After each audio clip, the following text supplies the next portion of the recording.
Hey you guys, it's me Rhonda. Welcome back to my channel. Happy New Year.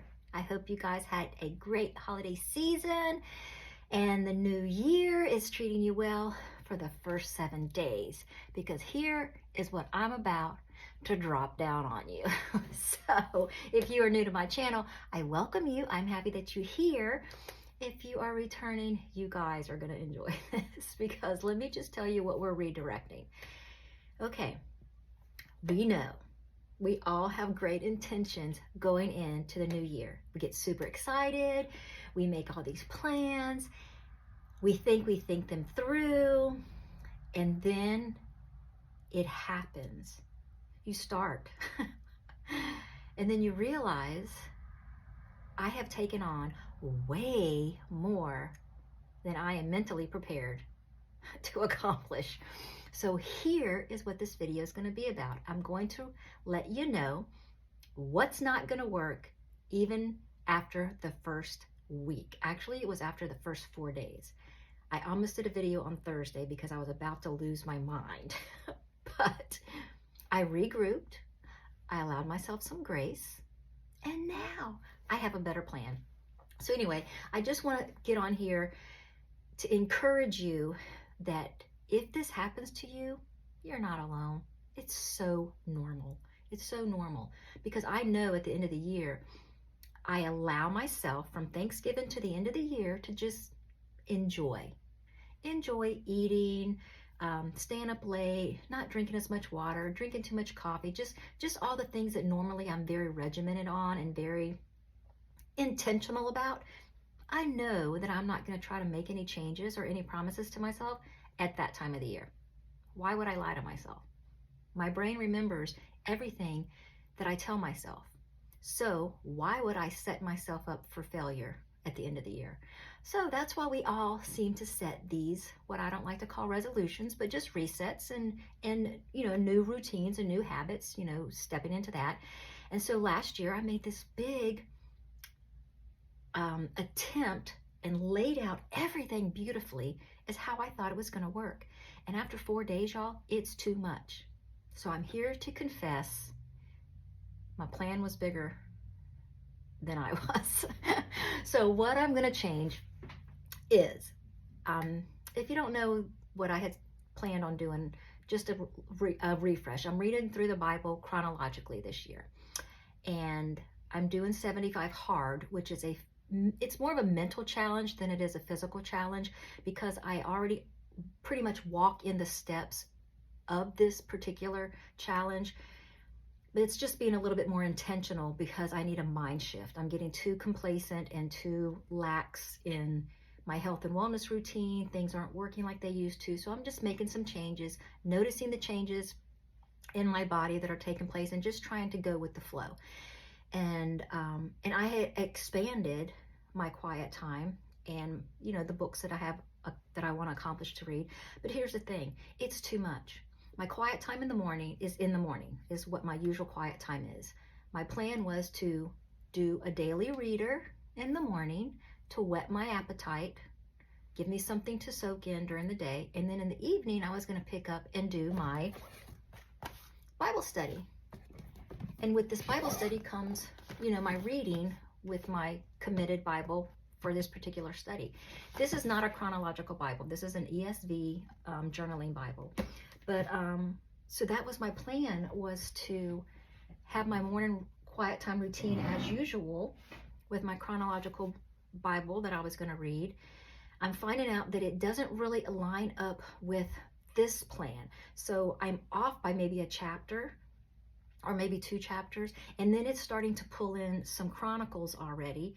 And so what was happening is I was reading more in the morning, and then I would come back and read in the evening, and I couldn't remember.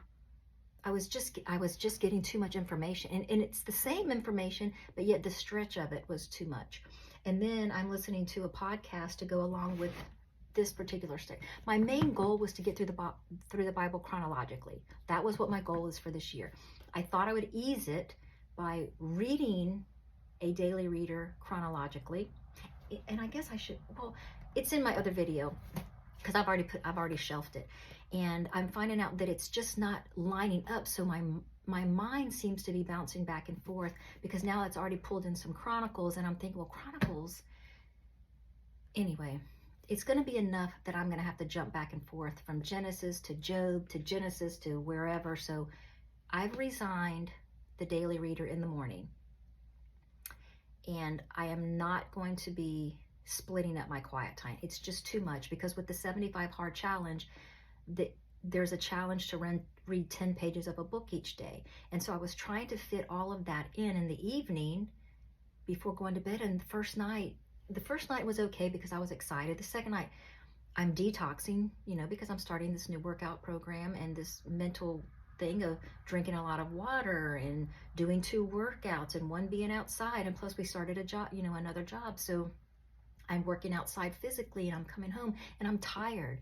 And then I'm trying to read this as my second quiet time of the day, and it's just too much.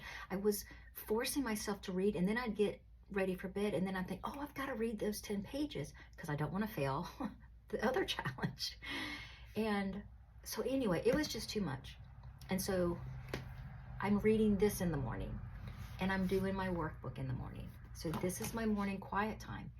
And I started that on Thursday because I was having a meltdown. I literally felt like this is so much information to take in, and I'm confused now about who is what and what order did it come in. I think the confusion kind of came in as the one Bible reading plan was taking me a little further. And so so when I would listen to my podcast that covered just the workbook part of it, the Daily Grace workbook, I'm like, well, why didn't they mention the Chronicles? And I'm like, oh, that's because of my other read. So y'all, you know what? It's okay to reevaluate. I feel so much better. My mind is so much more at ease. And when I do my quiet time in the morning, I feel so much more fulfilled than I was the first 4 days of this year. It was too much. And so I'm still reading this, which is turning out to be really good. I've already picked up on a couple really interesting Hebrew terminologies, and so I'm enjoying that. And literally, y'all, that is my morning quiet time. I am just really focused on my chronological read, because what I'm also doing is pulling up my commentary. So as I'm listening to, just to kind of give you an example, as I'm listening to the podcast, I've already done my reading, then I turn the podcast on, and I listen to her. And so as she's making little notes or little comments, I'm making those little notes as I'm listening. And then I bring out my commentary, and I just kind of briefly read through there just to see, something else that I could put in there, and just make a little note. And then I do my workbook, which adds another couple little nuggets, and I'll just write that on the sideline. No highly highlighting, no overly arrow drawing, no overly, it's just, I'm trying to keep it nice and simple so my brain can take it all in. Because this will be the 3rd time that I've read through the Bible. So this isn't new information to me, but yet it is new information to me, because every time you read it, you grab something new. And I just want to make sure that I'm being intentional and paying attention to what I'm reading, and not just reading it to say, yep, I did the chronological Bible reading, I did it. No, I want to, every time I read the Bible, I want to take from it what God has laid out for me to take. And so I really wanted to keep it simple this year. I thought I had done that. I thought that I had enough in me to do it in the morning, break it up in the day, and then finish it up in the evening. But it's just, I don't have the up. And plus I'm working, and we are physically working. I'm talking, yeah. So anyway, that was just a quick little update on that. I'm reading for my 10-page reader. This is the book. I'm almost done with it. And I'm finding it a lot harder to read than I anticipated. The beginning of the chapters were really, really good. It talks about a game plan for discussing your Christian convictions. So it kind of gives you a game plan of when you're having a conversation with someone, and you want to talk about Jesus, or you want to talk about God, or you want to talk about their world view. It just kind of gives you a way to start a conversation. But the last few chapters have been so deep And I don't know whether, you know what, I really think it's probably because I've just been so tired. And I get to read it and my eyes are literally falling asleep. And that was a problem that I had years ago, which is why I had quit reading and went to Audible books, is because I just could not stay awake to read.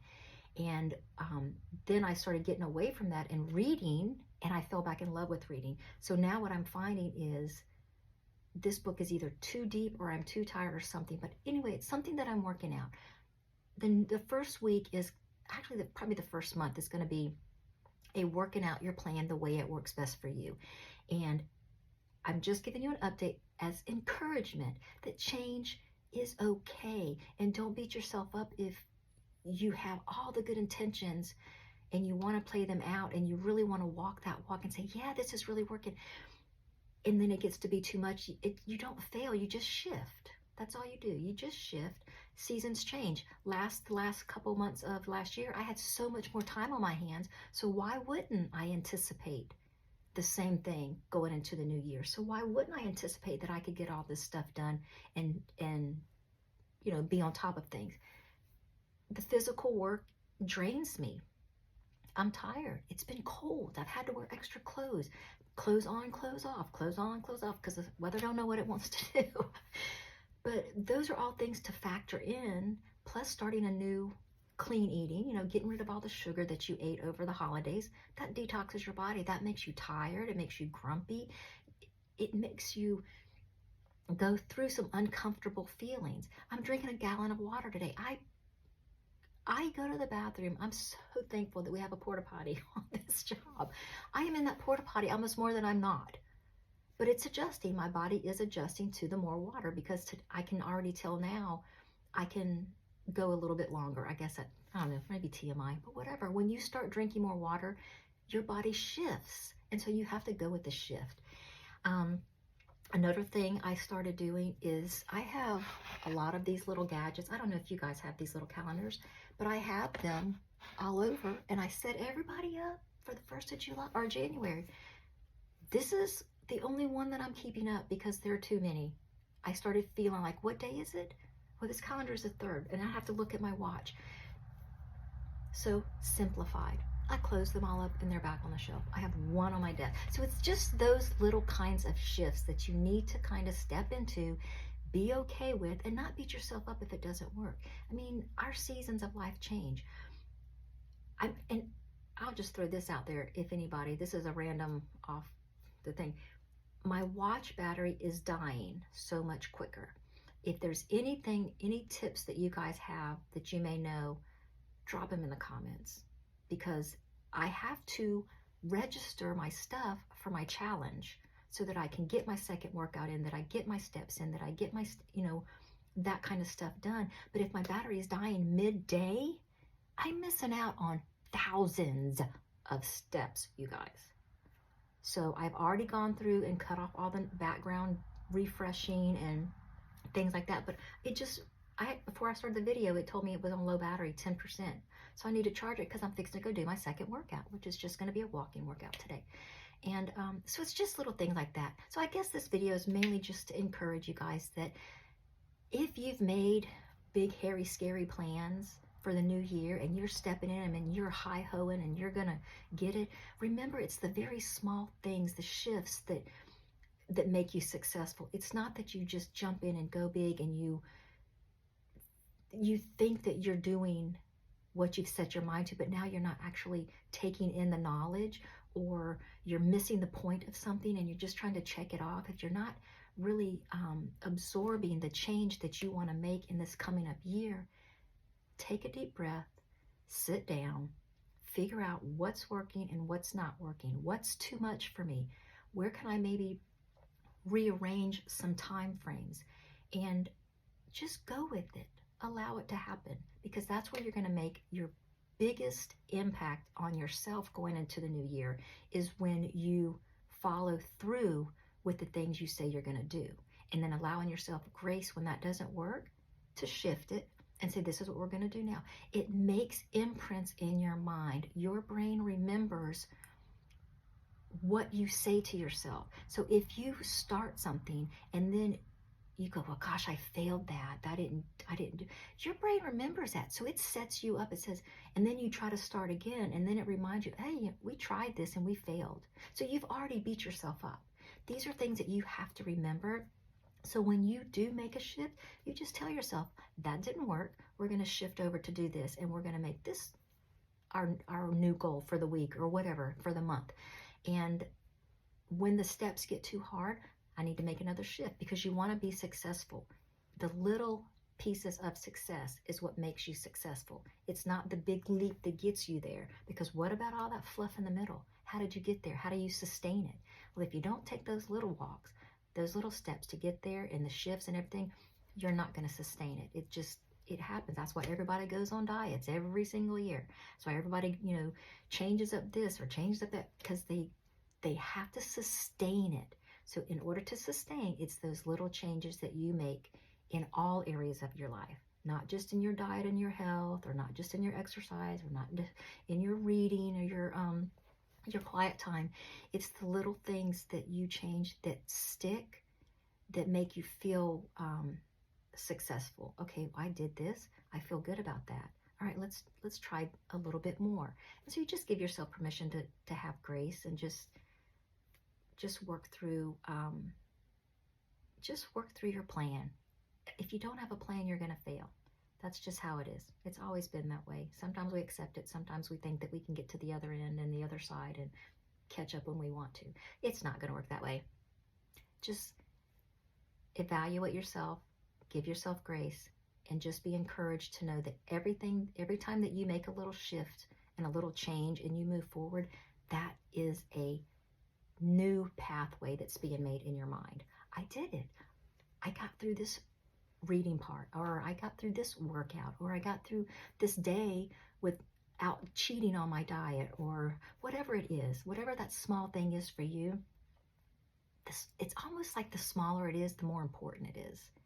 Think of it like that, So anyway, I thought I would just give a quick update, just getting the new year rolling, getting the new habits rolling.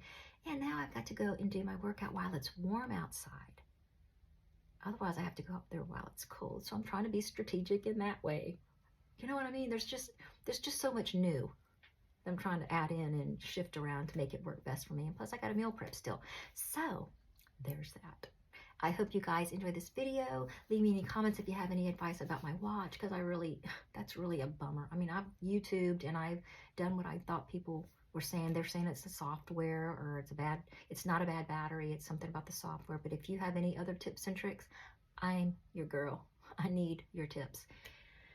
So anyway, I hope you guys have a great rest of your day, because we've got a few hours left. And I look forward to seeing you in the next video. See you later.